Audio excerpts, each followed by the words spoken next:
নমস্কার। শুরু করছি প্রতিদিনকার মতো আজ সকালে কি লেখা আছে কপালে প্রভাতী অনুষ্ঠানে প্রথমে সকলকে জানাই সুপ্রভাত, শুভেচ্ছা এবং শুভকামনা। আশা করি সবাই ভালো আছেন, সুস্থ আছেন এবং আনন্দে আছেন। এই প্রভাতী অনুষ্ঠানে প্রতিদিনকার মতো আজও দেবো দিনেই পরিচিতি, সূর্য উদয়, সূর্য অস্ত, গঙ্গায় জোয়ার ভাটা, তিথি, শুভকর্ম এবং দিনের স্মৃতিচারণ। সাথে থাকবে 12টি রাশির সংক্ষিপ্ত এবং সামগ্রিক রাশিফল। শুরু করছি দিনের পরিচিতি। আজ 9 মাঘ 1432 গুপ্তপ্রেস এবং বিশুদ্ধ সিদ্ধান্ত মতে, ইংরাজির 23 জানুয়ারি 2026। আজ সূর্য উদয় হয়েছে ভোর 6টা 26 মিনিটে এবং সূর্য অস্ত যাবে বিকেল 5টা 12 মিনিটে। আজকে তিথি শ্রীপঞ্চমী তিথি, চলবে রাত্রি 12টা 29 মিনিট অবধি। আর শুভকর্ম তো আছেই। আজকে গঙ্গায় জোয়ার আসবে বেলা 1টা 44 মিনিট এবং রাত্রি 1টা 49 মিনিট। আর ভাটা আসবে সন্ধ্যে 6টা 34 মিনিট এবং আগামীকাল ভোর 6টা 39 মিনিটে। আজকে দিনের স্মৃতিচারণে কত কী যে বলবো তার হিসেব নেই। আজকে অনেকে আমরা মানি, আজকে মদন পঞ্চমী বলা হয় আজকের দিনকে।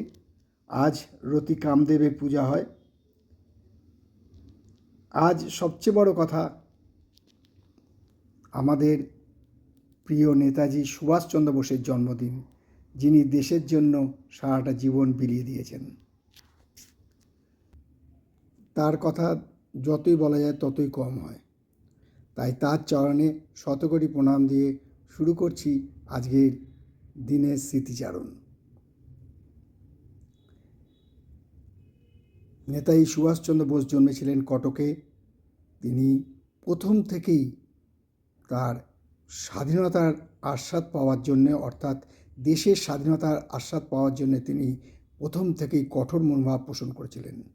তিনি আইএএস পাশ করেছিলেন, কিন্তু করেও কোনো জায়গায় তিনি নিজেকে ব্রিটিশ সরকারের অধীনে রাখেননি। তিনি আলাদা আজাদ হিন্দ বাহিনী তৈরি করেছিলেন দেশ স্বাধীনতার জন্য। আবারও বলি, তার চরণে শতকোটি প্রণাম। এবারে আসছি 12টি রাশির সংক্ষিপ্ত এবং সামগ্রিক রাশিফল নিয়ে।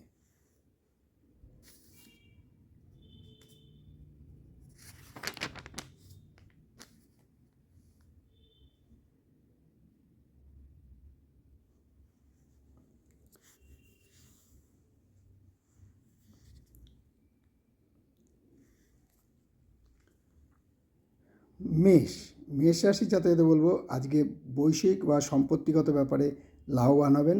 কোনো পুরনো সম্পত্তির ঝামেলা থেকে নিজেকে মুক্ত হবে এবং সম্পত্তি লাভ হবেন। শরীর ও স্বাস্থ্য ভালো থাকবে, মানসিক চিন্তার উন্নতি হবে, আয় বৃদ্ধি পাবে। বৃষ রাশির জাতকদের বলবো, আজকে খুব সাবধান। কোনো কারণে অপযশ, মিথ্যা অপবাদ, সম্মানহানি হওয়ার সম্ভাবনা প্রচণ্ডভাবে বিদ্যমান। শরীর ও স্বাস্থ্য মোটামুটি ভালোই থাকবে। মিথুন রাশির জাতকদের বলবো, আজকে ঈর্ষা ত্যাগ করে নিজের কাজে মন দিন, শরীর ও স্বাস্থ্য ভালো রাখুন। কর্কট রাশির জাতকেরা আজকে পরের উপকারের জন্য নিজেকে বিলিয়ে দেবেন এবং তার দ্বারাই মানসিক শান্তি বৃদ্ধি পাবে। শরীর ও স্বাস্থ্য ভালো থাকবে, আয় বৃদ্ধি পাবে। সিংহ রাশি জাতকদের আজকে মনে একটা বিতৃষ্ণা জন্মাবে যে দূর আর কিছু হবে না, কিন্তু সন্ধ্যের দিক থেকে আস্তে আস্তে অবস্থার উন্নতি হবে। শরীর ও স্বাস্থ্য ভালো থাকবে, আয়ের কোনো পরিবর্তন হবে না।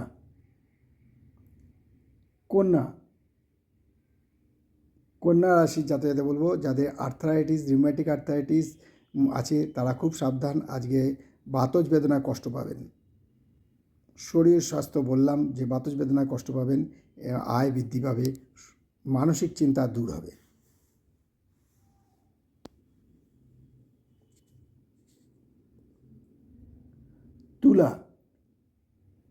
তুলা রাশি যাদের বলবো, যারা ব্যবসার সাথে যুক্ত আছেন আজকে লোকসান বৃদ্ধি পেতে পারে, অর্থাৎ লাভের অঙ্ক কমে যেতে পারে, মানসিক উদ্বেগ বৃদ্ধি পেতে পারে। শরীর ও স্বাস্থ্য খুব একটা ভালো যাবে বলে মনে হয় না। যারা উচ্চ রক্তচাপে ভুগছেন তারা খুব সাবধান। তবে কোনো বন্ধু দ্বারা উপকৃত হওয়ার সম্ভাবনা আছে। আর বৃশ্চিক রাশির জাতকদের বলবো, আজকে অন্য কোথাও যাওয়ার একটা সুযোগ আসতে পারে। শরীর ও স্বাস্থ্য ভালো থাকবে, আয়ের পরিবর্তন হবে না।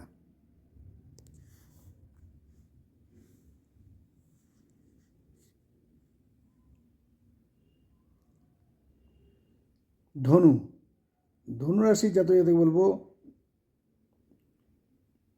এমন কোনো কথা বলবেন না বা এমন কোনো তর্কে অবতীর্ণ হবেন না যাতে আপনি লোকের কাছে অপ্রিয় হয়ে যান। শরীর ও স্বাস্থ্য ভালো থাকবে, মানসিক শান্তি বিঘ্ন হবার সম্ভাবনা প্রচণ্ডভাবে বিদ্যমান। আয়ের কোনো পরিবর্তন হবে না।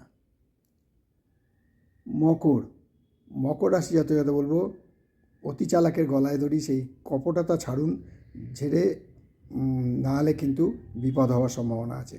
শরীর ও স্বাস্থ্য ভালো থাকবে, আয়ের মধ্যম।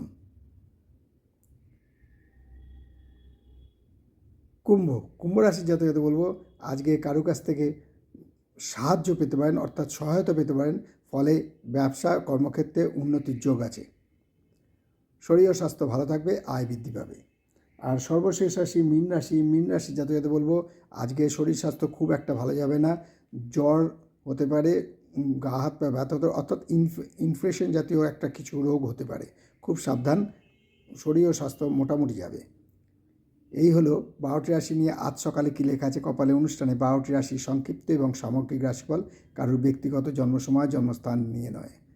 তাই শেষ করার আগে বলি, সরস্বতী মহাভাগে বিদ্যে কোমললোচনে বিশ্বরূপে বিশালাক্ষী বিদ্যাং দেহি নমস্তুতে। জয় জয় দেবী চরচর সারে কুচুযুগ শোভিত মুক্তাহারে বীণা রঞ্জিত পুস্তক হস্তে ভগবতী ভারতী দেবী সরস্বতী নমস্তুতে। মা সরস্বতীর চরণে শতকোটি প্রণাম দিয়ে আজকের অনুষ্ঠান শেষ করছি। তাই শেষ করার আগে বলি, মা দশমহাবিদ্যার কৃপায়, দেবাদিদেব মহাদেবের কৃপায় এবং শঙ্খচক্র গদাবদ্ধধারী নারায়ণের কৃপায় সবার যেন ভালো হয়, সবাই যেন আনন্দে থাকে, সবাই যেন খুশি থাকে, এই কামনা করি আজকে অনুষ্ঠান শেষ করলাম। আবার আগামীকাল পাতে দেখা হবে। ততক্ষণ ভালো থাকুন, সুস্থ থাকুন, আনন্দে থাকুন, খুব খুশি থাকুন। সরস্বতী পুজোকে একদম মনের মতো করে মাতুন। নমস্কার।